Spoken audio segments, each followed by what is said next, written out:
Alô, vamos ao 16º episódio. Nós vamos falar de hábitos.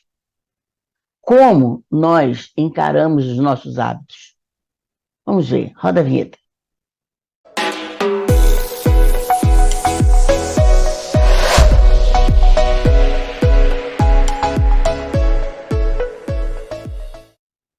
Normalmente nós encaramos a nossa vida, acabamos, até por um pouco de acomodação, criando muitos hábitos.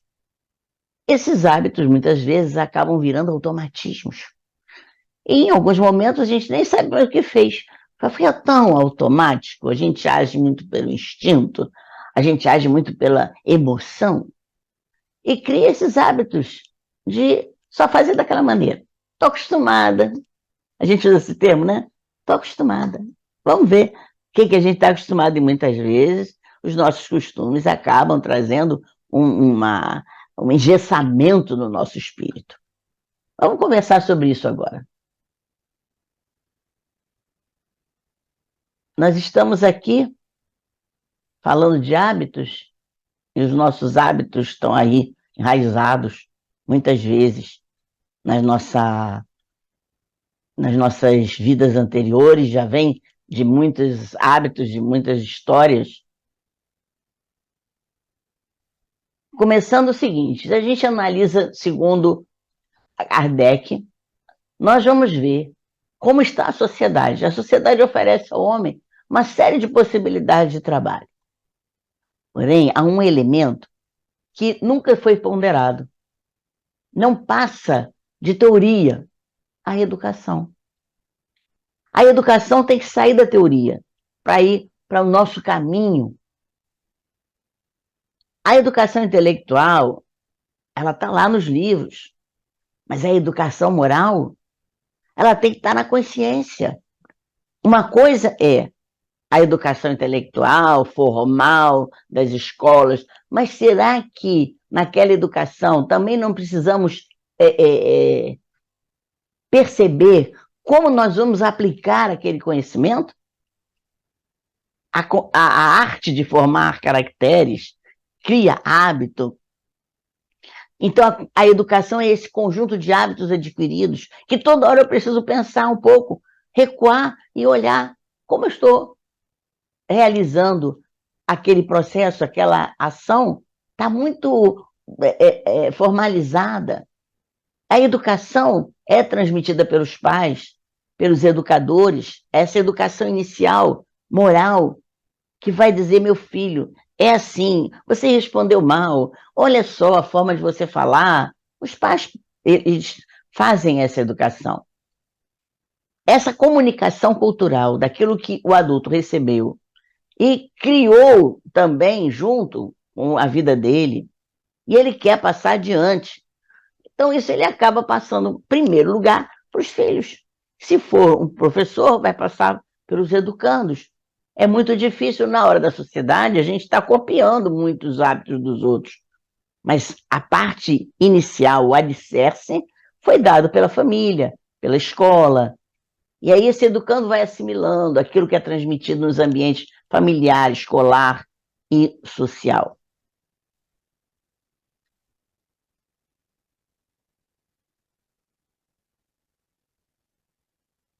Forma, então, esse conjunto. Esses hábitos podem ser bons, podem ser maus, e que, somados, formam a nossa bagagem evolutiva. Mas, quando a gente acompanha no nosso desenvolvimento as nossas ações, eu posso mudar, sim.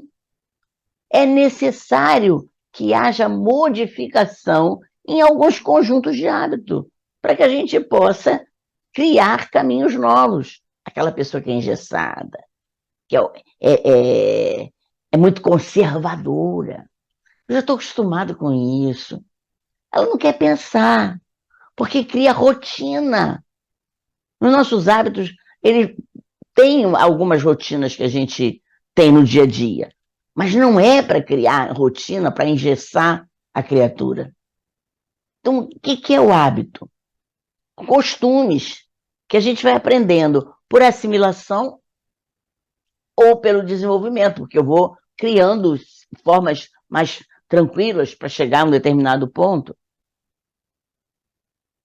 Atos repetitivos, que muitas vezes acabam sendo automatizados, são coisas imediatas. Eu tenho que pegar um negócio, eu vou pegar o mais fácil, eu vou pegar o que está mais à mão. Aquele automatismo de levantar, escova o dente, muitas vezes, não lavei o rosto, não botei o remédio, por quê? Porque você criou, às vezes, um padrão que você sai fazendo uma opção de coisas e esquece, às vezes, até do essencial. São práticas usuais que vão caracterizando um indivíduo, o caráter do indivíduo, a formação da família, ou até mesmo o povo. Tem povos que têm hábitos dos povos, tem famílias que têm hábitos familiares, e o indivíduo cria os hábitos também particulares. Representam, então, essas variáveis do comportamento presentes nas nossas ações, nas nossas reações, nas relações entre as criaturas, e nesse cruzamento de bagagem do passado com a assimilação do presente, que faz um encontro e cria uma terceira posição para você durante a sua vida. A educação, tu vai aflorando todas essas experiências úteis que eu venho aprendendo lá na família. Precisamos também, com isso, prestar atenção para buscar as tendências viciosas e irmos transformando. Esse é o papel da educação, segundo Heloísa Pires. A educação é transformação. Transforma o indivíduo, ele passa a ter outro caráter com a educação. E Emmanuel define hábito como sendo a esteira de reflexos mentais acumulados, operando segundo uma indução à rotina constante.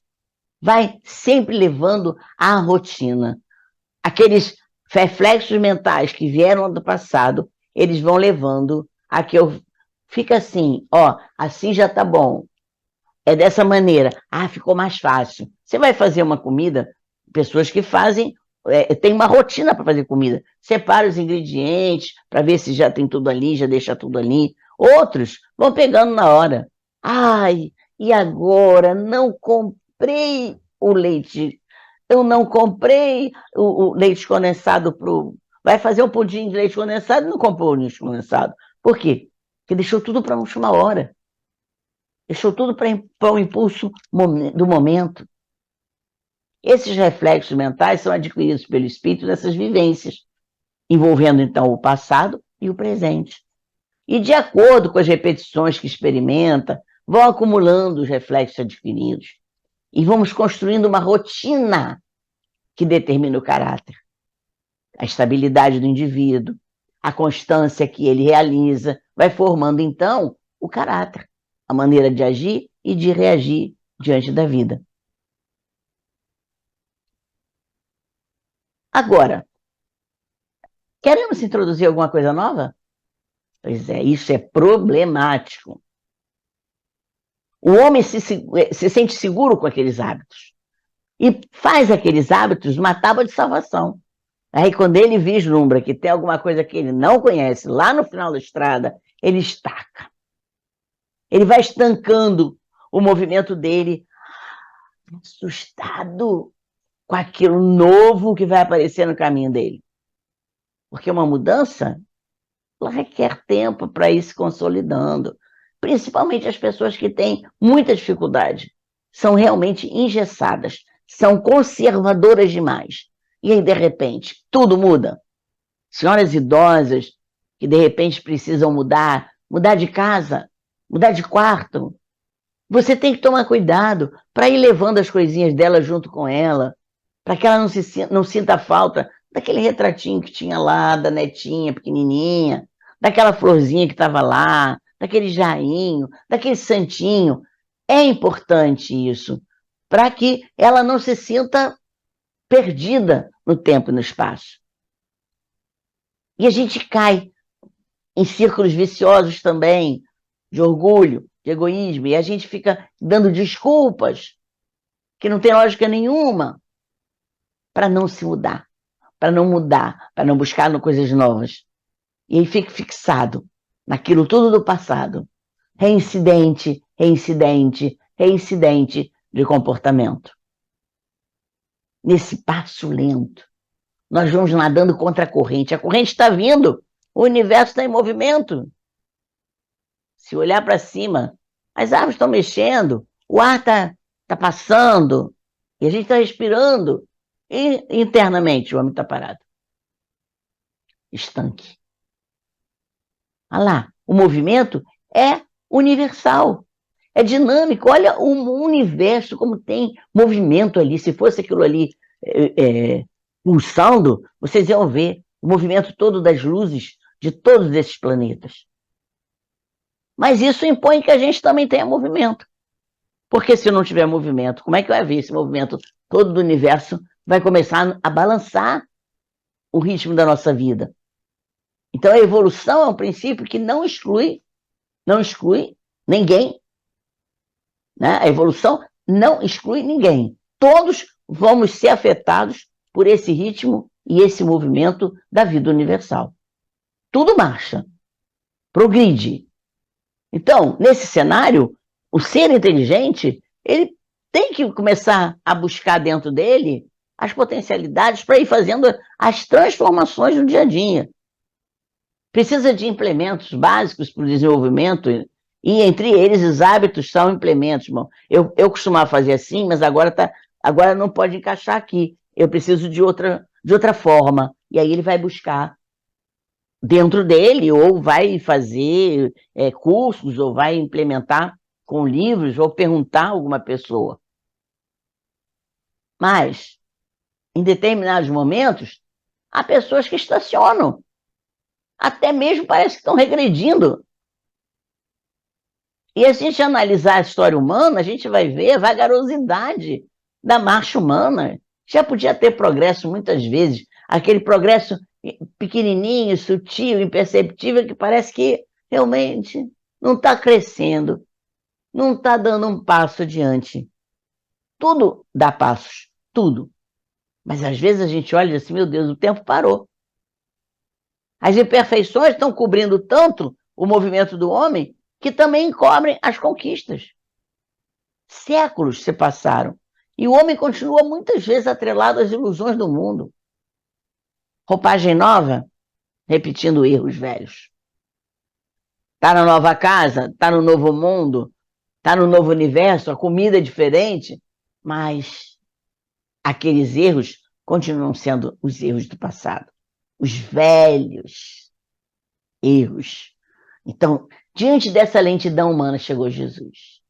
Jesus viu o impasse que havia na humanidade. E ele então inaugurou a era do Espírito. Ele veio despertar nas criaturas a vontade de vencer o mal. O homem velho sendo destruído para dar lugar ao homem novo. O que você está fazendo pelo seu homem novo? Está só alimentando o homem velho? Ah, tão difícil. Movimento. Ai, meu Deus. Como isso é difícil. Nesse esforço de transformação, Jesus trouxe a injeção que envolve o campo do comportamento humano. E aí o exemplo fez com que ele apontasse para o homem conhecer a verdade, para que ele pudesse se libertar. Saia, acorda tu que dormes, vai conhecer a verdade, vai buscar o que existe à sua volta. O que é isso que está à sua volta? Para de dormir, para de achar que alguém vai ficar te puxando, que a vida vai te levar. Não vai levar. A verdade, em primeiro lugar, olha para você, vê como é que você está aí, paradão, estanque, não cresce, não anda para frente. O seu evangelho, ele tinha esse caráter libertador. Ele mostrava que a nossa postura diante de Deus, diante do próximo e diante de si mesmo, deveria ser uma postura alegre, uma postura despertadora, uma postura de caráter libertador para nós e para as pessoas. Vamos mostrar como exemplos para que as pessoas assimilem os nossos conhecimentos. O hábito leva o homem, muitas vezes, a um distanciamento da própria realidade existencial. Ele não quer olhar o mundo. E mudou, é. Ah, tá. Tá todo mudado? Não sei. Caramba, caiu um celular na minha mão. Que é isso? Que bicho é esse? Caramba, não tem mais aquele telefone? Puxa vida. Eu já estava começando a acostumar com o telefone sem fio. Agora caiu um negocinho desse tamanhinho na minha mão. Assusta? Assusta. Mas Jesus veio chamar a atenção para a nossa natureza espiritual. A natureza espiritual não tem fim, não, é eterna. Ó, cresce, cresce, cresce. A vida inteira crescendo. E ele disse que nós somos o sal da terra. Somos nós que vamos dar sabor, que vamos dar tempero. Nós que vamos dar a luz. E se eu não puser a minha luz para fora, como é que eu vou dar a luz ao mundo? Com a lamparina? Com a vela? Como é que eu vou ser o sal da terra? Eu vou dar esse sabor? Quem é que faz a comida sem sal? Sem graça, insossa. Tem pessoas assim, são insossas. Não tem luz, não se movimenta. A gente olha assim, como ela entra, ela sai. Não dá um sorriso, não dá um movimento, não dança, não faz nada para que essa luz possa aparecer. Então, na época de Cristo, vigorava essa lei de Italião, olho por olho, dente por dente. E ele começou a transformar isso.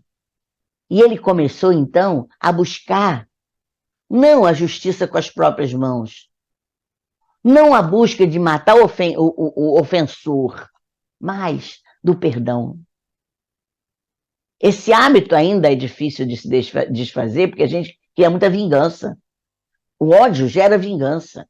E a gente precisa aprender isso, compreender, perdoar. Nessa época de Cristo, isso era inimaginável. Prevalecia a lei do mais forte. Mulher não tinha alma, era inferior, era uma diversão para o homem. Um exercício de indiferença era costume daqueles que diziam representantes da divindade. Estavam lá, poupa e circunstância. Eu estou na igreja, então eu estou protegido. Estou protegido de quê? Porque, na verdade, os adversários dele não eram de fora, não, estavam dentro dele. Ele não estava escutando o que Jesus dizia. Então, Jesus trouxe muita lição, muitos ensinamentos, mas sempre com ternura, com autoridade, autoridade moral. Ele trouxe o rigor e o amor. É a fórmula da educação. Rigor, sim, disciplina, constância, persistência e amorosidade. Para que agredir? Para que desforrar? Boas forras, né?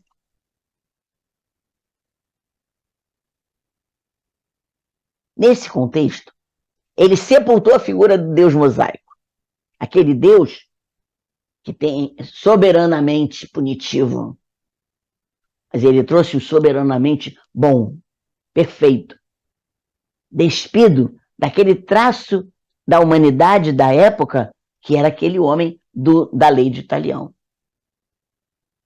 Moisés colocou a lei mosaica no meio das leis divinas para conter aquela humanidade que era a figura do divino que eles acreditavam.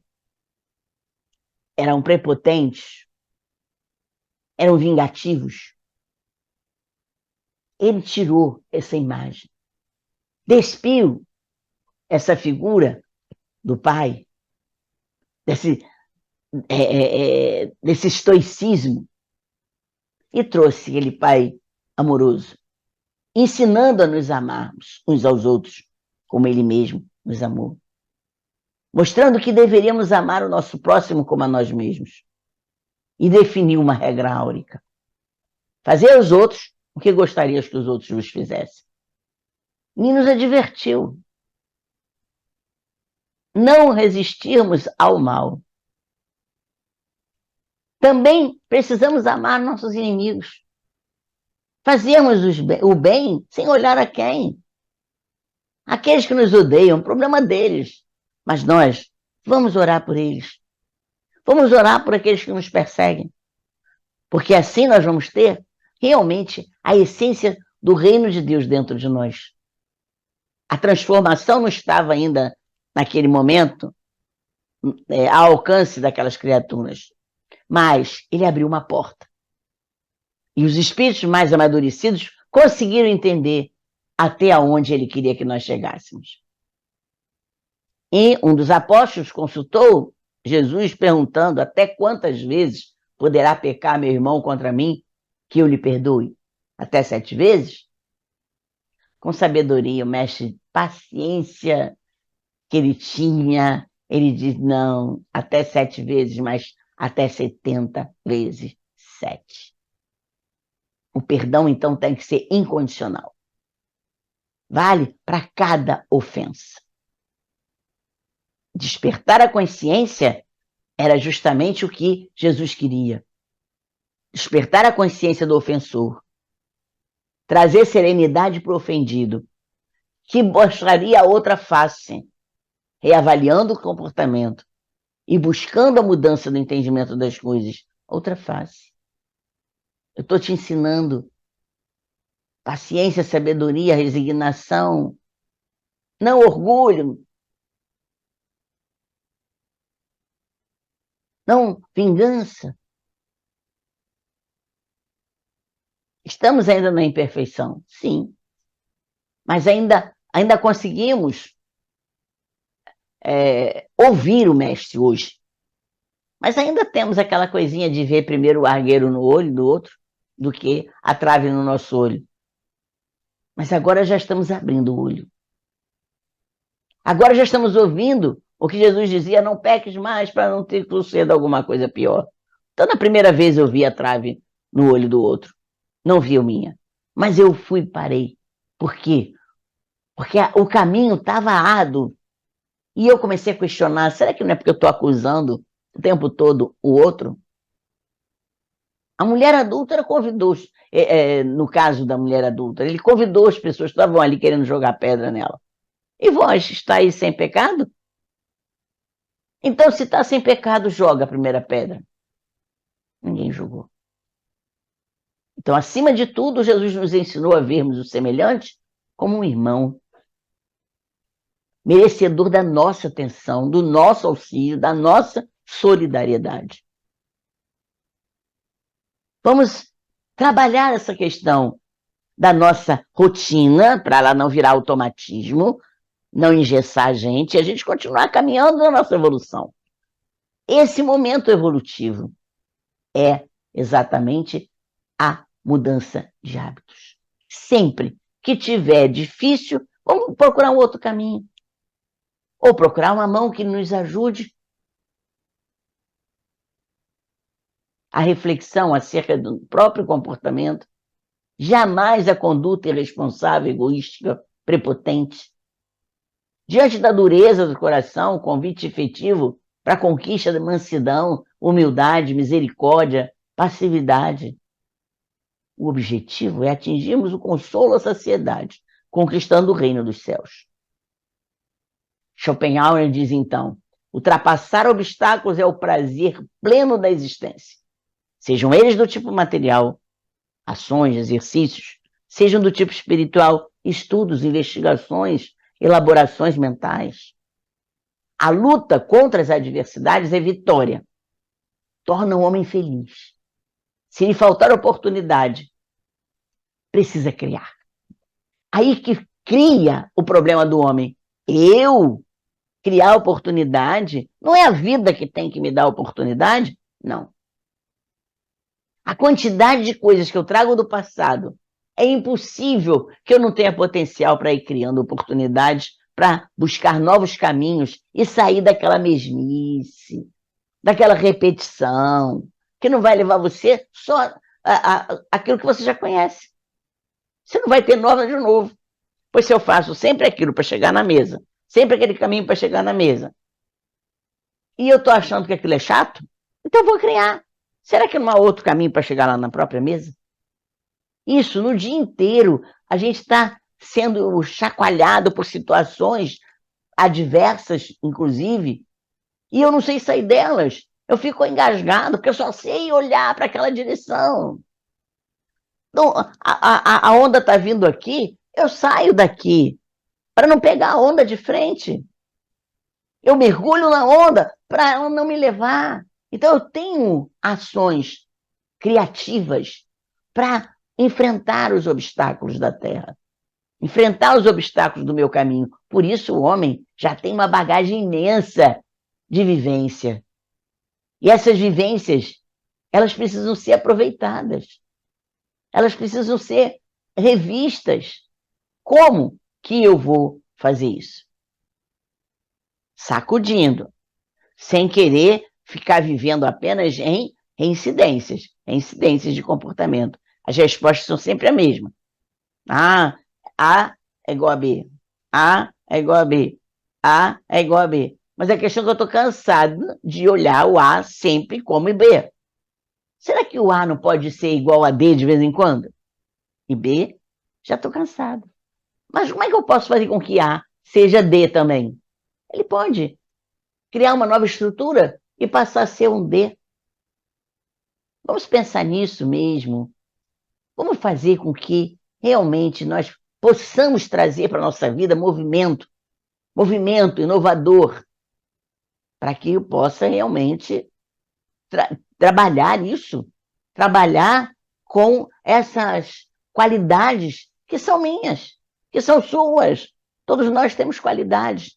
Vivemos, não somos tábua rasa. Temos vivência, temos suporte da nossa inteligência, da nossa razão para fazer essas modificações. Por isso, a jornada hoje é a educação dos hábitos. Fiquem alerta. Nada de mesmice na vida. Vamos fazer modificações. Chega. Aquela história de Chico Buarque, ela faz tudo sempre igual. Na nossa vida, isso cansa. Isso cansa. É tão bom ter o movimento. E olha só, hoje eu olhei para o outro lado da janela, sabe que eu não sabia que tinha aquilo ali na rua? A gente descobre, passa às vezes na rua e não vê uma árvore. Como é que é essa árvore? E essa árvore dá flores. Nunca tinha visto aquela árvore com flores. Então, são pequenos detalhes que eu não vejo, porque estou assim, ó.